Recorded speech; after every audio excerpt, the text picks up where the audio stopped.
My man made this panna cotta dessert for me and I cannot have enough. First, he started by preparing the pineapple, cut the crown on the base, and now he's removing the skin. He is chopping it roughly because it will be going to the blender. After he's done with the pineapple, he will start preparing the mango, should be sweet and ripe.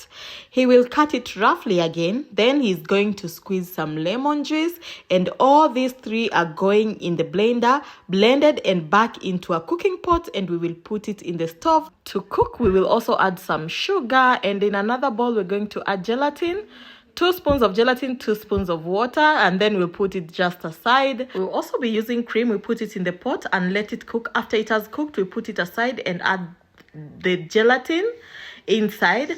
Mix it well. Make sure everything has mixed. I'm using a hand whisk. Then I'll add this mix of cream and gelatin into these plastic cups and put this in the fridge for 6 hours before I move it back again and add the mixture of pineapple, mango, and oranges, the one I blended first, if you remember, and then we put it back into the fridge for the night.